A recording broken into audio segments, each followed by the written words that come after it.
So ayun guys, no, pag-usapan naman ngayon natin yung tungkol sa ayuda, no?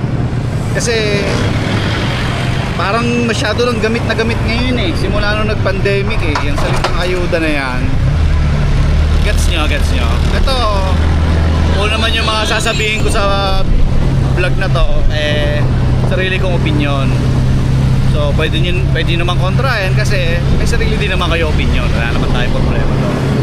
So ito lang yung para sa akin yung masasabi ko, no? Kasi isipin nyo na lang guys, saan ba kinukuha yung ayuda na yan? At sino-sino ba yung mga binibigyan? Diba? Yung ayuda kasi kinukuha yan sa tax eh. Yung tax na binabayaran ng mga nagtatrabaho tulad natin. Tapos saan ibibigay? Doon sa mga walang trabaho. Gets niya, diba? Isipin mo, tayo nagkukumahog magtrabaho araw-araw para may makain, para maihaw ng pamilya sa kahirapan, di ba? Tapos yung iba wala lang, nakatambay lang, umaasa sa ayuda.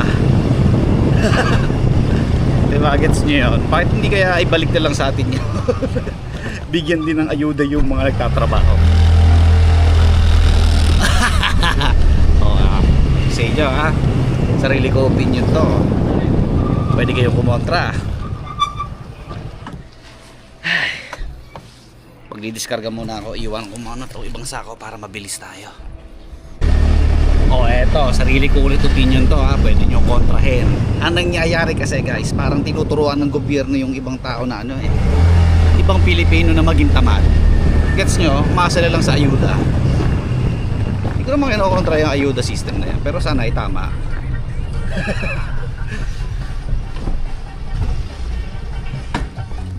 Ay, deliver na ulit. Mga kababayan, kay Tita Mela, kayo ang bida. Tita Mela Gonzales, number 15 sa balota. Tapos makikita mo sa balita yung mga politiko na tumatakbo, no? Mga tumatakbo sa posisyon, kaliwat kanan ng ayuda. Walang niya. Saan nyo kinukuha yung pera? No?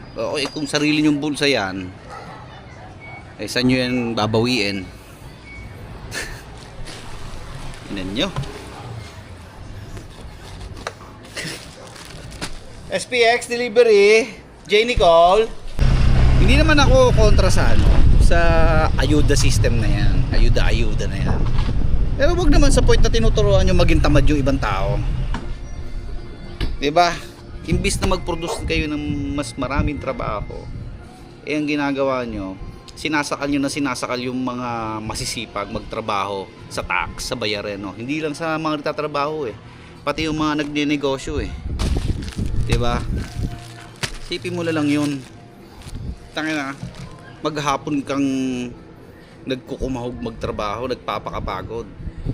Tapos malalaman mo yung tax na ibabayad mo mapupunta lang sa mga tamad.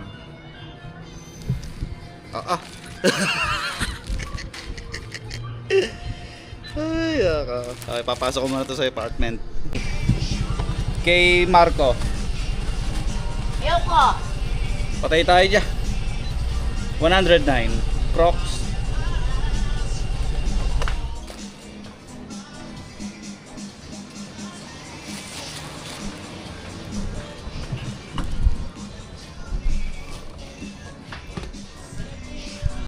Para sa akin, para sa akin mas okay kung ang bibigyan ng mga ayuda yung talagang mas nangangailangan, no? Yung mga kailangan ng financial assistance, yung mga nasa ospital, PGH, kidney center, ganyan, children's hospital, yung mga nangangailangan talaga, hindi yung mga tamad ang bibigyan. Ay, Shopee, Venus.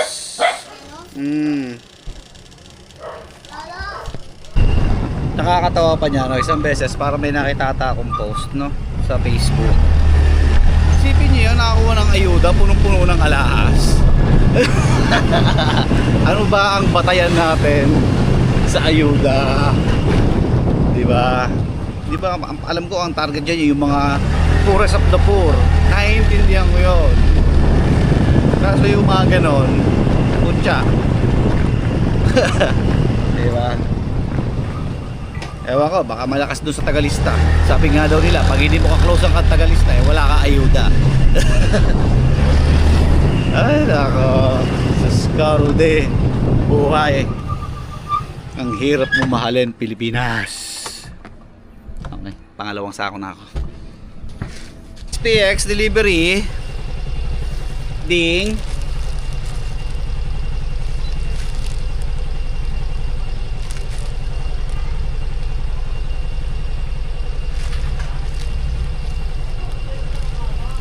Boss, 130. Ayuda. Ayuda. Ayuda. Ay. Nay, Shopee. Kay Floran pa.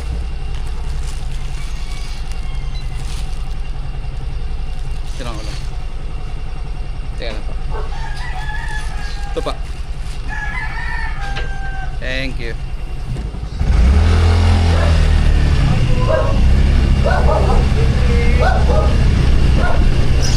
Ayuda! Ay, Diyos ko. Nalampasan natin ito kanina. Balikan na natin. SPX delivery, Patricia.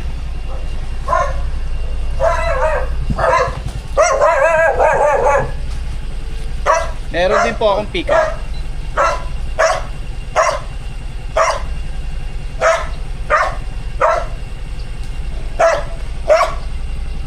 Thank you.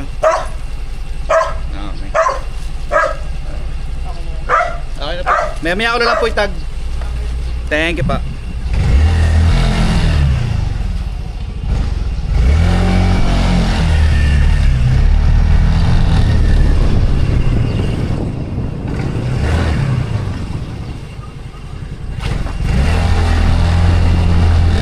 Basta ako sana maging fair yung gobyerno pagdating sa ayuda, no? Ayan, sana maayos nila. SPX delivery. Kung tutusin, napaka-unfair talaga. Sa totoo lang, napaka-unfair yung nangyayaring yun tungkol sa ayuda na yan.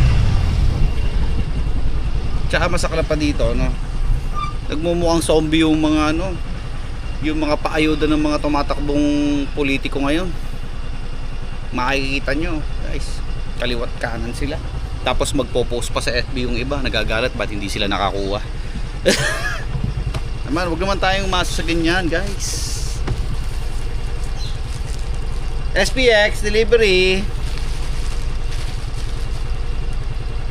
Samantha. Yeah, bayad na.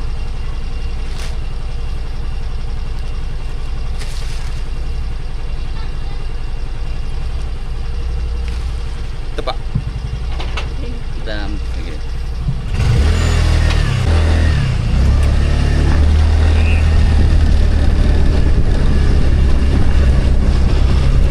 Yan, kaya naman lang talaga yung ayuda na yan ay mas i-priority nila yung mas mga nangangailangan para hindi naman masakit sa ating mga taxpayers, no? Nakapupunta lang sa mga tamad. So yun, agad dito lang yung video muna, no? At noong oras na, dami ko pang parcel. Ingat kayo lahat, tulad na paalala ko, tara ice cream.